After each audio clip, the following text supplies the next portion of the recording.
Pemirsa, situasi politik dalam kendali Taliban di Afghanistan berdampak pada pemulangan WNI dari Afghanistan. Untuk mengetahui bagaimana eskalasi politik di Afghanistan dan apa langkah konkret pemerintah Republik Indonesia selanjutnya, untuk membahasnya kami telah terhubung dengan pakar hukum internasional Hikmahanto Juwana. Selamat siang, Prof. Hik. Selamat siang. Ya, Prof. Hik, dengan eskalasi politik di Afghanistan tentu tidak mudah memulangkan 26 WNI. Nah, bagaimana tanggapan Anda terkait keberhasilan diplomasi Indonesia memulangkan WNI dari Afghanistan?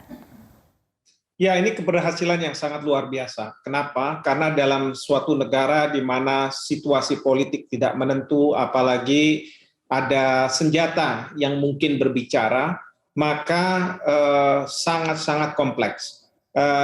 Saya tidak tahu apakah warga negara Indonesia itu ada di satu kota, yang saya tidak yakin bahwa itu ada di Kabul misalnya, tetapi mereka tersebar. Bagaimana membuat mereka ada pada satu titik tertentu.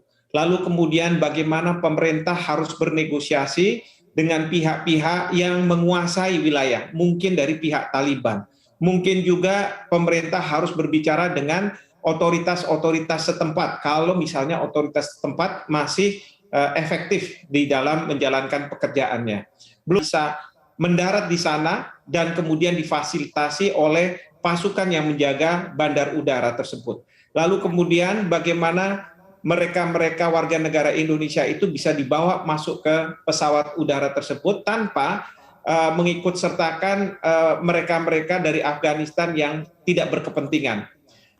Tetapi juga ada komplikasi yang berikutnya adalah karena kita harus juga mengangkut 5 orang warga negara Filipina, di mana pemerintah Filipina meminta kepada kita untuk melakukan itu, dan juga 2 orang Afghanistan karena mereka adalah pasangan dari warga negara kita. Nah, ini komplikasi yang harus dihadapi oleh pemerintah di dalam evakuasi dari warga negara kita. Baik, keberhasilan ini menunjukkan diplomasi Indonesia yang kuat. Artinya dengan modal diplomasi Indonesia yang kuat, apa peran konkret yang bisa dilakukan pemerintah Indonesia dalam krisis kemanusiaan di Afghanistan? Prof. Hik. Ya, dalam hal yang krisis kemanusiaan memang ada 3 hal yang perlu dilakukan oleh pemerintah. Tentu pertama adalah menyerukan kepada dunia bahwa masalah tragedi kemanusiaan yang mungkin bisa terjadi di Afghanistan ini harus menjadi atensi bagi banyak negara. Kita tidak lagi berbicara soal harus mendukung kelompok mana, kelompok itu tidak. Biarkan proses itu diselesaikan secara internal di Afghanistan. Tetapi bagaimana rakyat Afghanistan? Mereka tidak ketakutan, panik, kemudian dia lari, ingin keluar dari Afghanistan, bahkan mendekat kepada perbatasan-perbatasan. Dan yang kita khawatirkan adalah mereka bisa berhari-hari berjalan tanpa makanan, minuman, obat-obatan, dan pakaian, dan segala sesuatunya. Dan ingat, ini adalah anak-anak, bayi, perempuan, mungkin orang tua, itu yang menjadi korban. Jadi pemerintah perlu menyerukan kepada dunia bahwa kita harus memikirkan masalah ini, utamanya kepada organisasi-organisasi internasional seperti PBB.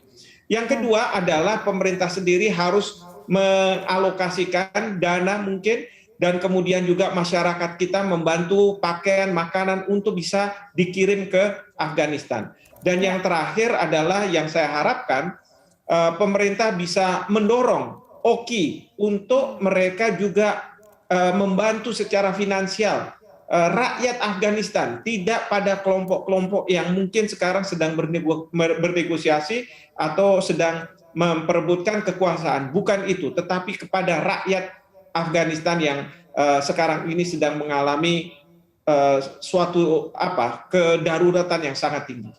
Baik, itu 3 hal konkret yang bisa dilakukan pemerintah Indonesia. Nah, sebelumnya Anda juga sampaikan, Prof. Hik, Indonesia jangan prematur atau jangan tergesa-gesa untuk mengakui pergantian pemerintahan di Afghanistan. Mengapa demikian? Ya, saya mengatakan demikian karena saya melihat dari berbagai media massa yang saya cermati, maka walaupun Taliban sudah menguasai banyak kota di Afghanistan termasuk ibu kota, namun Ghani persembunyiannya sudah menyampaikan bahwa beliau bersedia untuk melakukan power sharing. Dan kemudian juga wakil presiden yang pemerintahan lama sekarang menyatakan diri sebagai presiden dan minta kepada rakyatnya untuk melakukan perlawanan terhadap Taliban. Belum lagi juga ada katanya pasukan khusus dan lain sebagainya yang mereka siap untuk menghadapi pasukan Taliban. Nah, artinya apa? Ini semua masih belum ada kepastian sehingga tidak seharusnya pemerintah melakukan proses pengakuan, karena kalau misalnya sudah ada pengakuan ke salah satu kelompok, salah satu pihak, maka Indonesia bisa dituduh melakukan campur tangan pada urusan dalam negeri negara lain. Baik, masih menunggu keputusan, singkat saja, adakah atau masih menunggu kepastian ya sampai saat ini. Nah, singkat saja Prof. Hik, adakah yang harus diantisipasi Indonesia terkait berkuasanya rezim Taliban di Afghanistan? Ya, yang perlu diantisipasi adalah bagi kita semua di Indonesia untuk tahu bahwa apapun yang kita lakukan di Indonesia tidak akan punya dampak apapun ke Afghanistan. Biarkan pemerintah yang melakukan berbagai upaya untuk memastikan bahwa masalah kemanusiaan itu benar-benar terjaga dan tidak terjadi tragedi kemanusiaan. Kedua yang saya ingin sampaikan di sini, terlalu jauh apabila kita sudah berspekulasi tentang siapa yang memerintah di Afghanistan yang mengakibatkan pada persatuan dan kesatuan bangsa ini terpecah. Saya berharap bahwa kita harus percayakan kepada pemerintah dan pemerintah pasti akan melakukan hal yang terbaik dalam hubungan antara Indonesia dengan Afghanistan. Demikian. Baik, terima kasih pakar hukum internasional Hikmahanto Juwana sudah bergabung bersama kami di Metro Siang.